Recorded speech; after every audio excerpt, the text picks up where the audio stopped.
If you have an interest in horses and love learning more about horses, the horse industry, teaching, or even managing your own horse business, then you're in the right place. We would love you to join us on our mission, which is to improve the lives of horses around the world through the education of riders, handlers, and trainers. So get comfortable, listen in, and enjoy. This has been another episode sponsored by Online Horse College.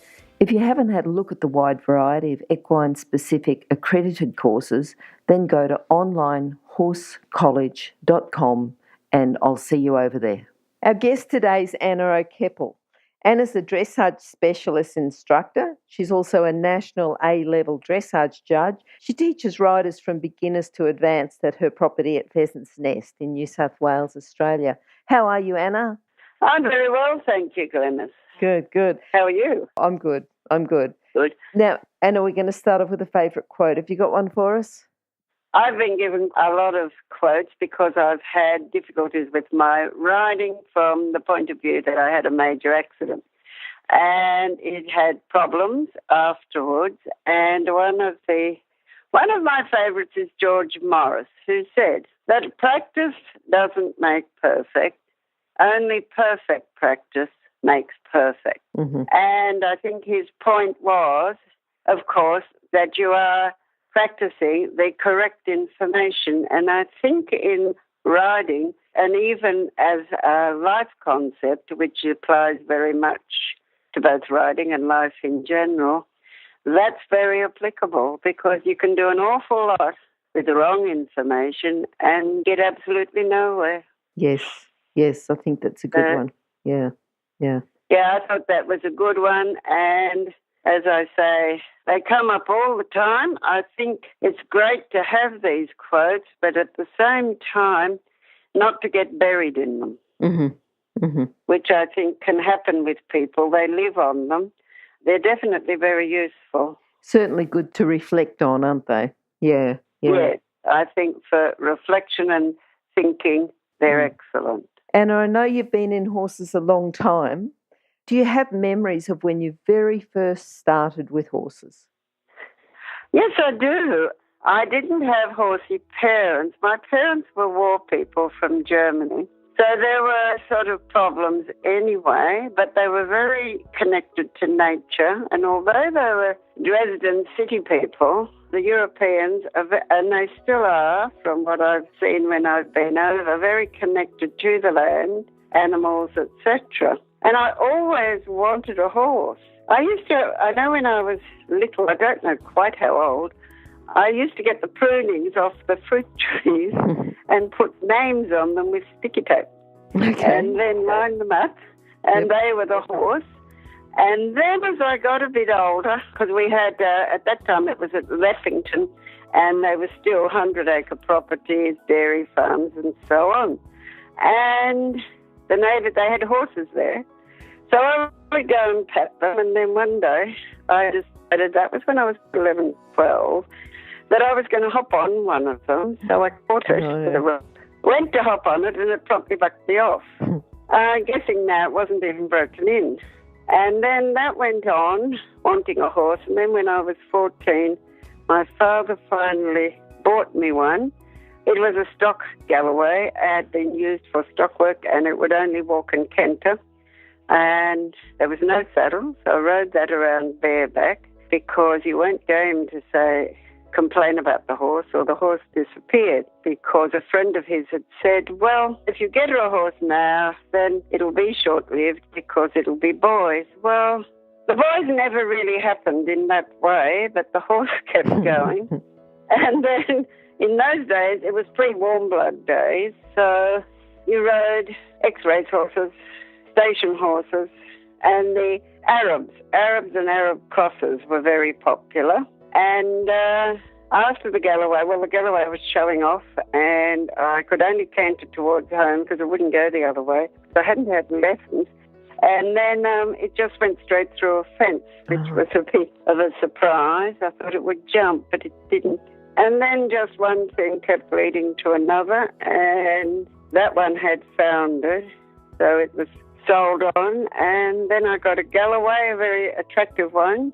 Did quite a bit with him, And then in those days, we did everything. I went to Pony Club, Ingleburn Pony Club, did a lot there, ended up with the A certificate and did a bit of teaching there. Then the dressage started, New South Wales dressage started at Warwick Farm. So I was in on it since inception. But prior to that, we hunted.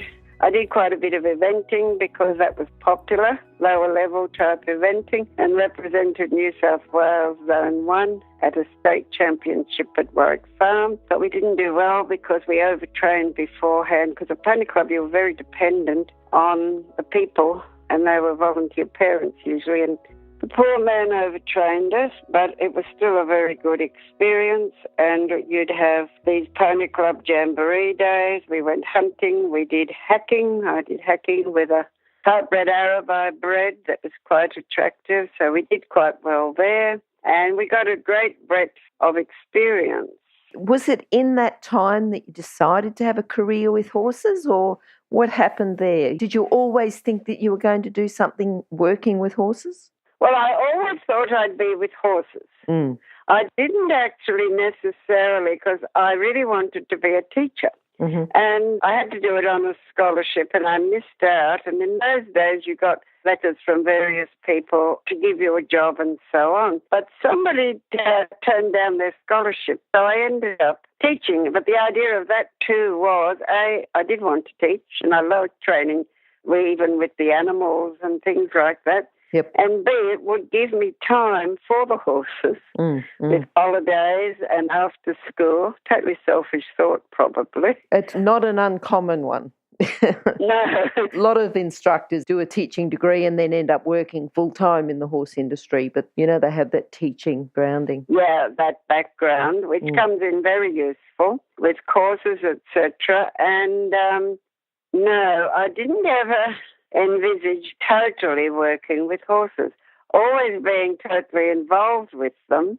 But I think I had a lot of interest in different aspects as well. And I think having a job, because I never turned professional either, although I had a lot of success, I was on the initial squads because I got my opportunities. What sort of went on then, I had the Galloway, but you couldn't actually do open dressage on it. Okay. So to progress, I needed a bigger horse. I bred some part-bred Arabs. My sister had a mare that wasn't quite sound, and then I bred to the Relvon horses, and there were some very good part-breds, even bigger ones, around.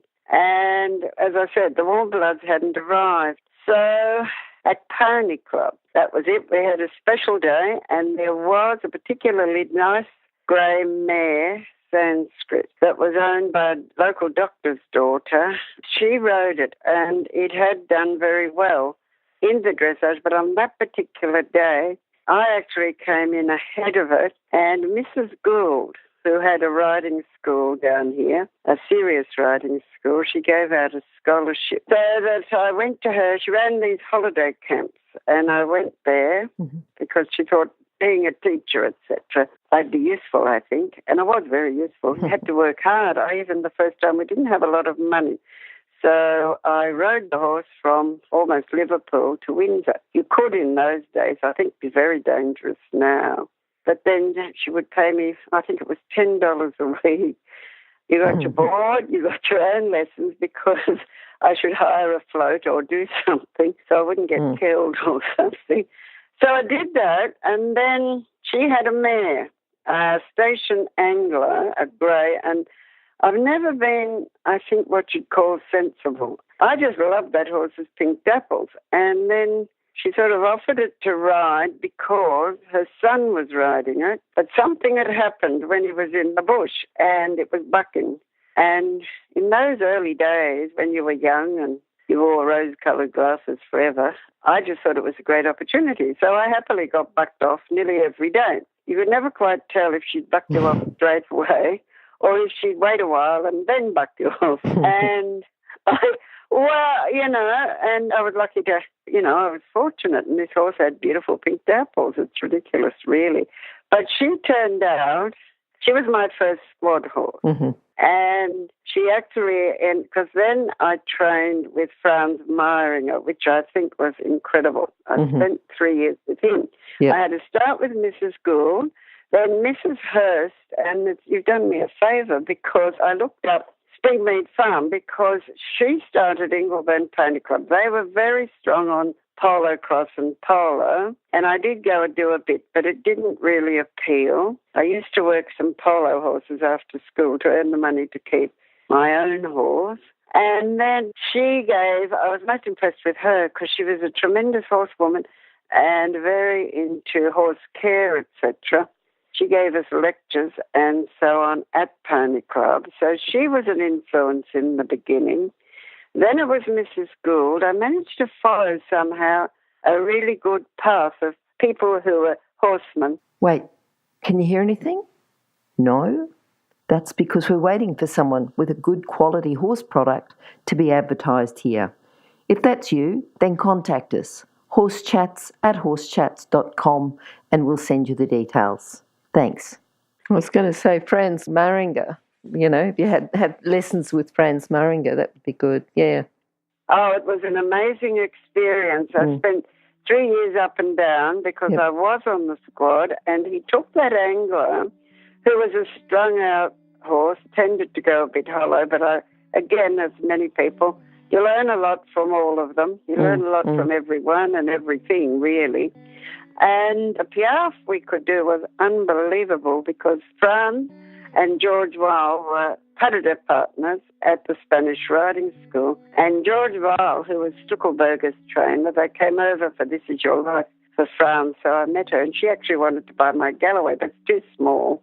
And George soon straightened it up because she had Grenat at the time, and he was big, and she was only tiny. So she wasn't so happy with it. But anyway, they had a horse there that the powers that be said would never piaffe. So they used to take it and just do a bit with it every day, and it ended up outstanding. And George was evidently a genius with piaffe. And yeah, it was fascinating with this mare. I got her to medium level, and then we were doing they were the first interstate trips, the first nationals, and we went to South Australia because we were part of the team, and we went to Melbourne, and then we went to Brisbane, and that was when Tina lost her horse. Lots of us had lost horses. Somehow she found it. And what it was in the end, we didn't really know, because that year she was supposed to take, I think it was Jackpot or Truffaut, I think it was Jackpot, to the first World Games, and he died just the evening before departure. So, you know, that was a terrible experience for her. Don't think she ever quite got over that. And Franz and Tina's husband used to play chess and got on very well together. So I did the 3 years with Franz, lost Lady Penryn, rode Franz's horse, which Christine wanted to take, you know, him, the horse and the lot back to Europe, but he wanted to stay here because his family was here. And that meant there might be other things too. Well, I don't know. And then we were just going to look for my super horse because he used to say to us, we all decided one day that we wanted the special horse, and he sort of looked at us. He was a great philosopher. And he said, well, I think it would be a good idea for you to learn to ride this one first because super horses are super people and there's nothing like creative genius. I'm tending to agree with him now. Then, unfortunately, he got cancer because the one failing, if you want to look at it that way, that he had, he smoked. And in those days, too, they didn't understand the dust in the arenas. He was always in dusty arenas because he was training the event teams. I sort of came in on that initial event team when he was taking that one away. And by 3 years, I think it finished with Montreal or one of those. So he'd be away, and we just had to jump when he came to Bowral because Anthony Horden had left that for those purposes, and he died very quickly. He died in May. And I've always regretted, you know, I was very shy. And I never asked questions, you know, I've regretted it. Now I blab all the time and ask heaps of questions because you just don't know. That was really sad. So after that, they started, I still stayed on the squad, and the Dressage New South Wales started to bring over, they weren't Dressage New South Wales then, they had another name, bring over the international instructors, and they were very interesting and had a lot of influence. Hannah Valentin, Holtzell was great. I was really sorry when Australia rejected him as a trainer and he went to America because he was very good. Who else? Well, there were quite a few of them. Ralph Isselhoff came over once and he was that was our younger, good-looking days. And so these people had influence. And for regular training, I went to Edgar Lichtwart. Yep. And we got on very well. I then had a Clydesdale Cross that was rather big, but an impressive horse. And that was on the squad, and a horse called Ice on Fire that was a warm blood cross as well. And then Hannah said he very much reminded her of Marzog when he was young, but I didn't persevere with him because we won and took off Canberra. And we had to stable, and he was champion, whatever it was then, and he got purpura hemorrhagia. And they gave him cortisone, and he was really tired after that, and I didn't understand cortisone then, so I sold him to do easy work, and it was a shame because he did recover, and he was quite exceptional, but you do these things. Then I got a horse called Conman. He was my best squad horse. Okay. Did very well, and when Edgar and Glennis came over, they thought he was a world-level horse at that time. I don't think with the modern horse, he would still be a good horse, but he wouldn't compare with the modern horses, I don't think. And then I got off the squad. They used to call me the professional amateur because I was about the only amateur that was there, but with German background and everything. And I worked hard, I was very passionate about it. I don't know why. I never really thought. I think I only didn't think about a full-time job working with horses because I really liked teaching as well. I think that's what really happened, and I could fit in the two. I left teaching when I got on the squad and stayed at Mrs. Gould so I could go backwards and forwards to Bowral and fit in all the training. And I was always the troubleshooter. I rode all sorts of horses, which I think gave me a lot of background. I don't think I heard somebody commented you had to have talent. Now, I'm afraid I don't agree with that. I agree with George Morris, and you see too much of it in this teaching too. Lots of people have talent, but what we really want is attitude. Forget about aptitude. You need aptitude for people. And George said the same about Kathy Kuczynski because she wasn't his sort of person at all. Untied, da-da-da-da-da, but he said she could run and she'd work. And that was a point I think quite the few that I've listened to did make. You have to work. Is that the most important thing, the attitude and the work to have a career with horses? I think so. I think it's attitude, and nowadays I think because I've got a young working pupil type person, parenting is difficult. They're very spoiled, a lot of them. And educationally, what is happening, and that puzzled me for a while because I get children and I get difficult children to fix up, for want of a better word, and I do enjoy that side of life as well. And it was really interesting because they go, you tell them to do this, you tell them to do that, and it wouldn't happen, and off they'd go. Until it dawned on me, they had no intention of following direction anyway, because you did what you wanted when you wanted, which was part of the attitude, which was partly why they were here, and they could not follow direction. And I'm getting even this child, she's very interested in becoming a vet nurse. She's only 11, 12, but still 11, 12 in Afghanistan. You're raising a family at 13. Yes. Come on. And if you want a vet nurse, jobs are very responsible, and it's not like our time when there was only half a dozen after one job. It's just packed now. So, and then, yes, educating them to follow direction. I think the riders we have, first session is an assessment session. And as I said, I have to also see, it's not just can you walk, trot and canter. It's about your attitude. Do you listen? Do you make responses that actually make sense? Communication skills, is that? Like responses that make sense, so communication skills, yep. That's right. Communication skills are now difficult because even as a judge, the older people, and I have controversy about this, but there's a lot of controversy at those levels. You're allowed to trot around, and then the judge is supposed to check your number as you fly by. Often they have the wrong one or one, and it's much easier to check it and have everything right so that the paper doesn't have to come back. However, the older people who are uncomfortable, there is a procedure that's polite. I do like courtesy still, old-fashioned, but it's coming back because the young riders got very difficult. You say good morning or whatever, you say the horse's name, you say your own name. Then a judge can direct you, may notice that the gear steward has let you through with bandages and say da-da-da-da-da. Anyway, the others, because they're now allowed to just trot around, stand at the top, and then you've got to ring a bell and let them come in. And I've had a couple of experiences, even in the early days in the eventing. Judged one rider who stood at the top, finally did toot him in. He was the only one who really did that. The event people are very polite generally. And he wrote his test. Now, if he hadn't placed, it would have been fine. But he got a 6, and the horse wasn't entered. And in those days, it was illegal. And, of course, the competitors caught up with him. So there we were, waiting back because it had to be solved. And, clever.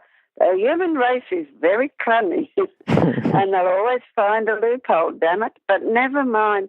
And then the young ones now, they don't have the courtesy. Some do. And I think there's a bit of a push again for that to happen because, again, you check numbers. They're not, even the elite, I mean, some of those people, they're the worst because they have the wrong one, they're casual, and then gear stewards let them through all the normal human behaviour, and they grunt.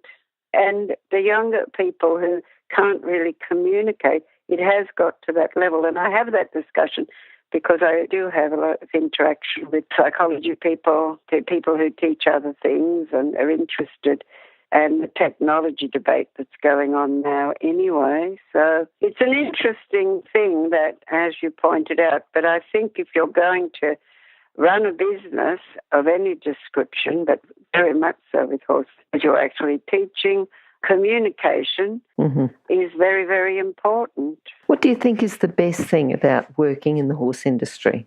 There's upside, downside to everything. The best thing for me personally, because you can't speak for everybody about it, professionals view it a lot more differently, because even now I'm medically retired because I had a stallion smash my head to pieces, and they did stick me back together. I think for myself, I'm actually doing what I love doing. That's my personal trip, and even if I'm feeling bothered about something, and Franz would say the same, and I find that with a lot of students and many people who aren't quite game enough to do something about it, then they don't ride their horse. It's much more stressful, distressful. Stress is great, but distressful living, they find it, they'll leave the horse. Whereas once you get out with a horse, animals of all description, and just get out with nature, that's a therapy in itself, and it's a whole different world. And you just have to, as Franz said, you've got to leave, and others. You do leave your worries behind. And I find just about with everybody who starts or comes back to it, because the people who come through are many and varied. I've taught them from very young, 1, 2-ish, just to have tiny rides. It's amazing what young children pick up. And then what was their biggest difficulty was actually getting over that hesitancy and being able to look at that as a therapy too, just as proper riding and correct dressage training, which is just basically correct training, is a therapy for the horse. I think a correct tuition and your ability to get on there, even as I say, if you just walk and trot on days when things are particularly difficult, it's amazing how it does cheer you up and help you through more difficult times. You feel tired, etc., before you get out, but once you're out there and on board, that's the hardest part, is getting out there getting on the horse, and away you go. And these days, I think, with children of 8 and less even, paying $400 for a psychologist. You think they'd be better off with a horse? Well, Yes. they would. It only costs you a couple of $100 a week. Yeah. Might be a bit easier. They are used in therapy. I've just had a state ward. I get them occasionally with their difficulties. She came with a social worker, and she was absolutely beside herself about it. She enjoyed it. She learned a bit. Good. And then you just have to guide them through some of their difficulties, and then that helps them. As the social worker said, that'll keep her thrilled for a week at least. So then the trouble is they have trouble getting the funding and so on to continue it. But that just has to happen or not have to. Everybody just does their best. And I think about, because you're judging, and we talked a little bit about the courtesy of riders, when they go and present themselves to a judge and things like that. But thinking now about either as a judge or a coach, what's a common fault that you see riders doing? And we want to talk about the training and how it can be fixed as well. Well, I think the wheel always keeps turning. And at the moment, I feel we are in a difficult situation because the riding method suddenly changed, and the whole equestrian world, we're talking competition here, has become extremely commercial, which it has, and I think that's affecting the horses. They tend to be a product. We have a different scenario to our time, putting it like that.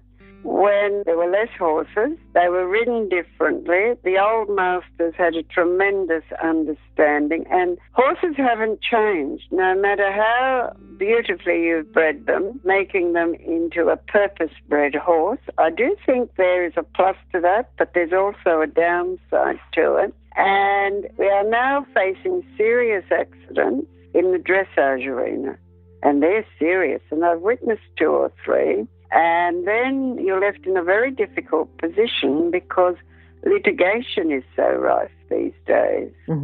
Now, the riders concerned, they sort of picked themselves up and said they were fine, but they're not. And I know that because I'm not fine from this massive accident that I had at 42.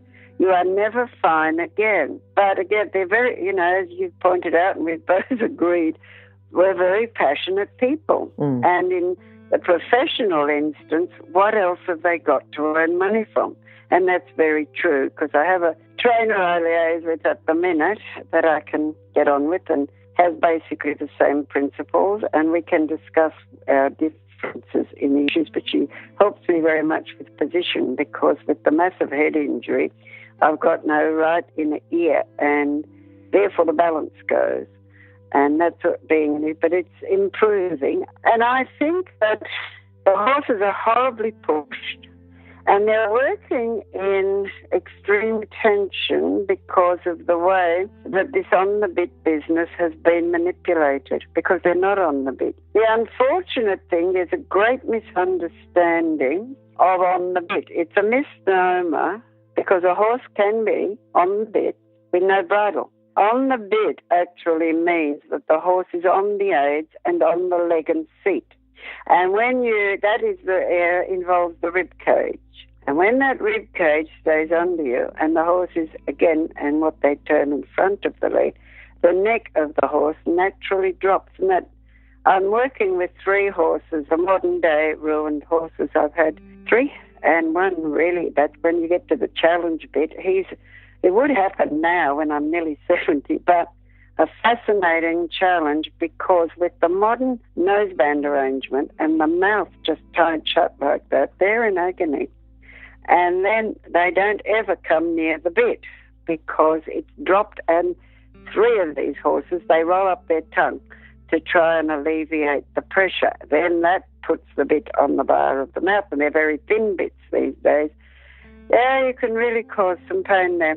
That sort of thing is the worry, and in the end, it is leading to these amazing accidents. And yes, there's always been horse accidents, but in the earlier days, we didn't have anything like that.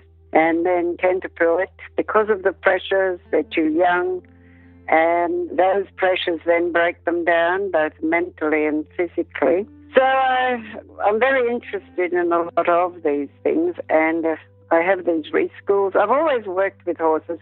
That's why I got cheap ones along the way, which I could afford because they had problems. Also, I had the good fortune to have good trainers, and there was Edgar, and I had those various ones with the squad. They did vary a bit, so I think I had excellent background there. And even now, I worked with Irva Spenlin. We had a falling out. I worked with him earlier on when I just had the accident because I lost a heap of confidence. He was very good, but he didn't push me enough, not really. But maybe I wasn't pushable. I don't think I should really go down that track too much. But then we got back together and I had some excellent sessions with him. But see, they're all old and dying. He's now 75, no longer coming out. Unfortunately, his daughter died of cancer, so that was shattering for him and he's had to make changes. But he helped me a lot lately. And who else?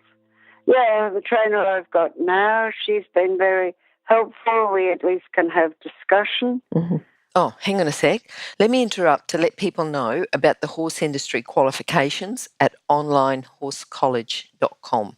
If you have a look at the flexible options, there's online theory and the practical components can be completed by video or with a qualified expert in your area. That website again is onlinehorsecollege.com. Okay, thanks. What do you think can be done though? You know, this whole problem about horses being pushed too quickly, horses, people think they're on the bit, that they're not really on the aids, and the noseband's putting horses into a false outline. And to stop the horses being broken down mentally and physically, what can we do about it? How can this be fixed? I think the wheel is slowly turning. It's very difficult in this country because, how can I express it? When I was 30, there were problems then with Australia's acceptance of the Europeans. In fact, we went to a stage where one particular person too, we were going to show the Europeans. Well, you know, they had to do it our way. I think Australians can be, because we're a bit isolated and a bit detached from, it's more global now. And also the issue, it doesn't just happen here. It was happening very much in Europe because I attended several forums. I'd fly over, attend a forum, and then I had relatives in Dresden and people I knew elsewhere. So I'd visit as well. Forums at Hugenherd I went to. Gerd Heischmann spoke there. And with a whole different attitude. You were very accepted. They had cruelty issues as well in pressure, and more so from some trainers than others. But they were much more on track. And I think the Europeans are fortunate. Okay, there can be too much pressure, too much this or that, and more so in this modern time. But they always had a basic, correct training system. And you went through that no matter what. Then you made your choices. You either became a bit brutal or a bit this. And it was very clear, even at those forums, who had which reputation. And again, they were knowledgeable people from France, America, and different places, and they would stand up for things. And recently I've run into some difficulty myself, because to me, welfare of the horse is most important and always will be. And I think, unfortunately, there is a bit of hypocrisy there. It's also a bit limited by the understanding of people of how a horse operates. Like quite a few of the judges, and I've mentored some, refused to learn the training skill. Just refused, That's all. You would think a judge would, people would be interested. I think we're a young country. America is 10 years ahead of us. And unfortunately, again, recently we had the opportunity to get one of the Spanish riding school people, decided he was too expensive, and America's got him. Okay. And they're doing better and better. I think that sort of thing is a shame. On the other hand, we're getting people like Hess, who's training the team, Brett and Co. They hide behind closed doors now, which is a bit of a shame.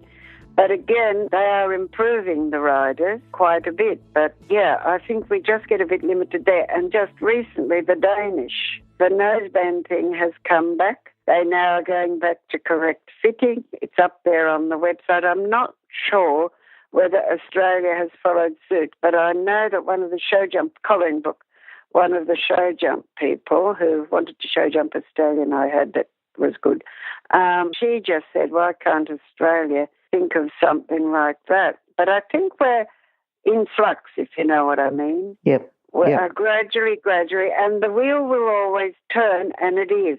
The cruelty issue, they have St. George magazine over there, wealthy, there's money there. Mm-hmm. I don't think that the people who are trying to promote better conditions for the horse, mentally, physically, etc., we don't have that sort of money here, which makes it a bit more difficult. And the other thing that has changed, which is putting a lot of pressure on, is the rich owners. There's a lot more money in Australian dressage, and the whole scene has changed. Because in our day, you had to be a genuine amateur to go, and we raised money for Dennis Piggott.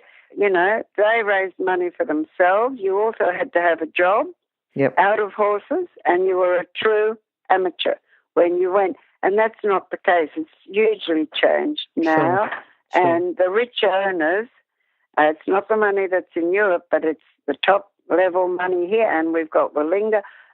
People with a lot of money have come into it. And, they want this and want that out of it. I think that's added a lot to the pressure of everything. I think that's about it. And in competition, I think one thing that riders go through is that obsession. Yep. They are very tense because I think I'm tense, but I'm one of the most laid-back people on the scene, I'm told. What about a book that you'd like to recommend for our listeners just to complement their training? Well, initially what I found here, the Pony Club book, 1963, was the best version. Mm-hmm. It's clear, it's concise, and it gives the necessary basis. Now, which pony club is that? Is that the UK Pony Club, New Zealand Pony Club, or Australian Pony Club? The Australian one. Yep, okay. The Australian Pony Club book, and I just got some recent copies, but they've changed it and they've put in some photos that I don't think are terrific, and they have the old nosebands. It still has some good sections in it, but I think that's a good starting book because it basically, and it has a dressage section, and it's at a level that people starting out can understand. Franz Meiringer's book, but not everybody is into that philosophy. But I found that was very useful. Horses are made to be horses, is that the one? That's the one, yep. Yes. Horses are made to be horses. Gert Heischmann has books. I think he's got 2 out now, and a DVD as well. And they're very interesting books. Charles de Courtney, he's quite academic, and that's not for beginner people. And then I think Margaret Clark, she wrote one on care of the Australian horse and pony. That's a good basic one. Belshner's Horse Diseases. Some of those older books are, again, they have a good basis, a more old-fashioned and direct basis to them, and I think give a good foundation for people, as well as a good reference for later on as well. Good. Because recapitulating, and then show jumping, Anthony Pullman. Yes. That's a good one. And then George Morris's books too. Yep. And then the Klimke books, I think, and that basic Cavaletti one, they have a very good basis as well for people that have done a bit. I don't think they're for a total beginner. There's a variety out there, I think, but you do have to be a bit selective. Sure. And remember, you can find all the books recommended by our guests at horsechats.com/books.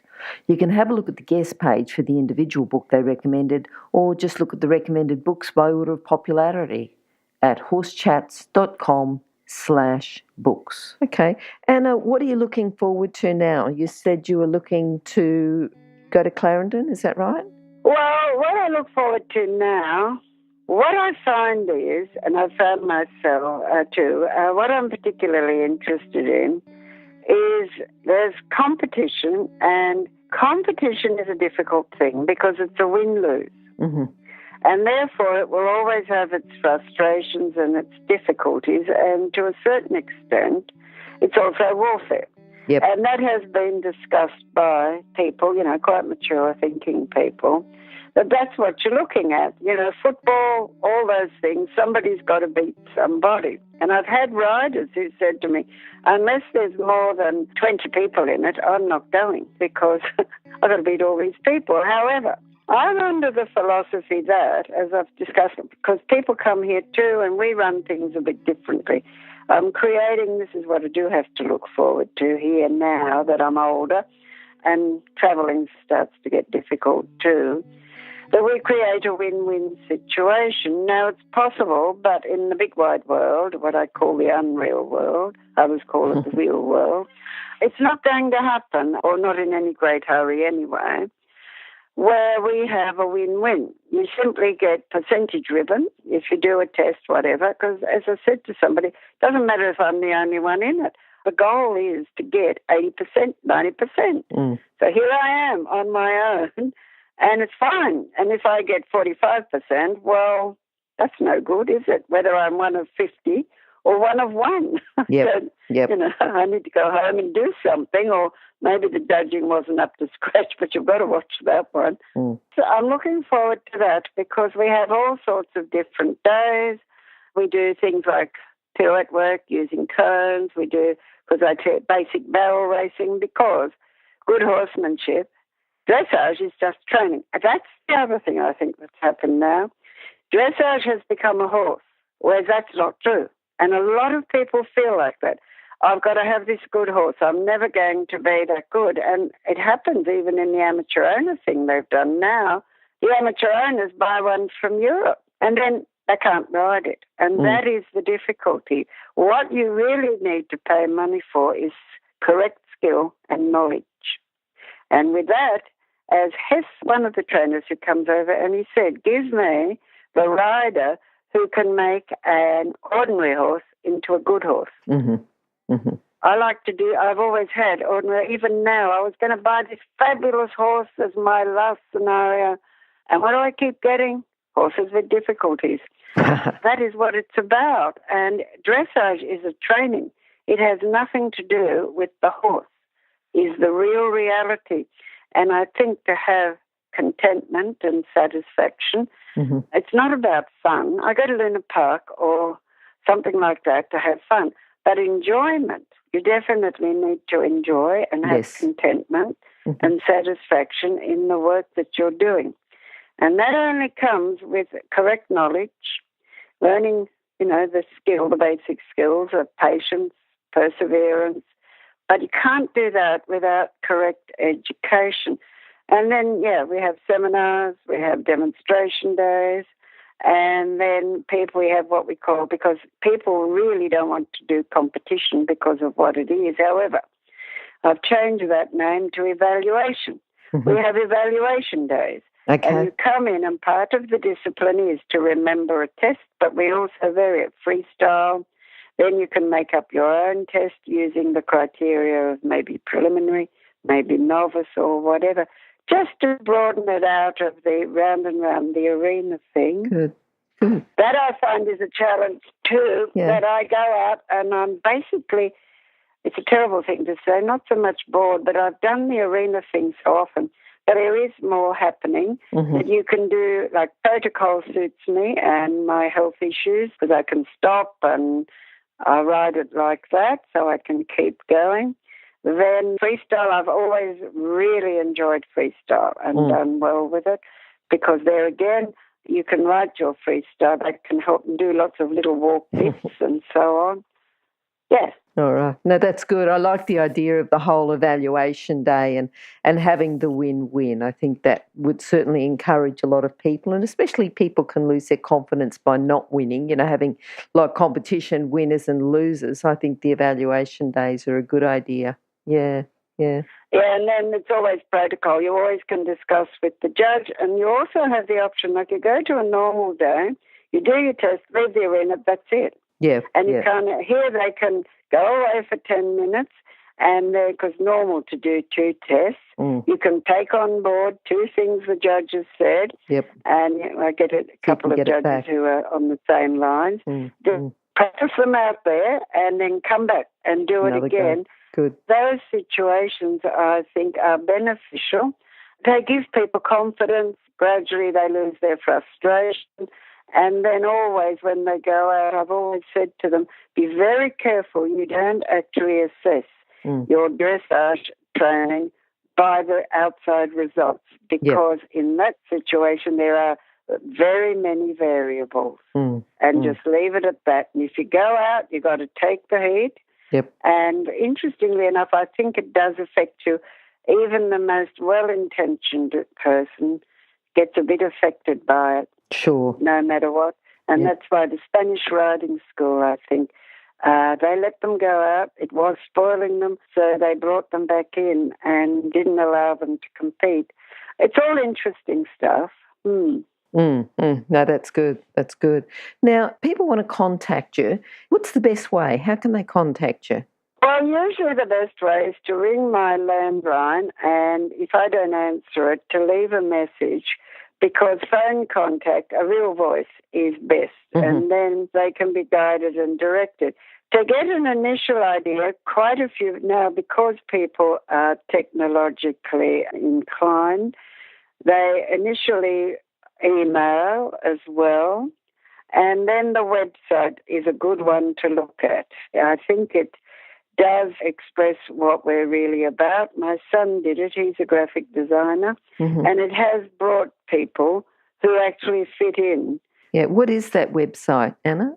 www.dreamfieldsequestrian.com.au. Perfect.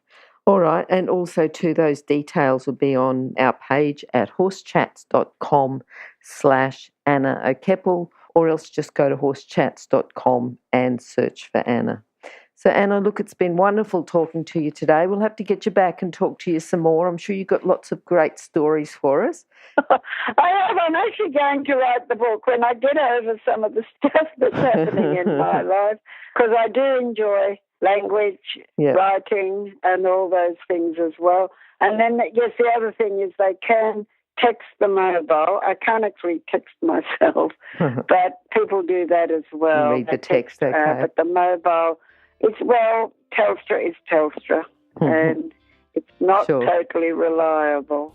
Okay. Oh, I'm sure if people want to contact you, they can try a couple of different ways. So thanks very much for talking to us today, and hopefully we'll get you back sometime soon. Thank you very much, Glenys, for the opportunity. Thank you. Thanks. Bye. Bye. Now, if you're still there, you probably know that I'm absolutely passionate about education within the horse industry. That's why I host this podcast. My other venture is Online Horse College. Have a look now at onlinehorsecollege.com, and I'll see you over there. Remember that our comments and instructions are general in nature and do not take into consideration your individual horses or your individual ability and circumstances.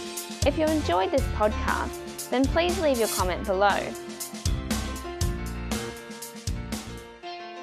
Oh, wait, before you go, if you're an equestrian coach or a horse riding instructor, or even if you aspire to be one, have a look at the free video series for horse riding instructors on the Horse Chats website.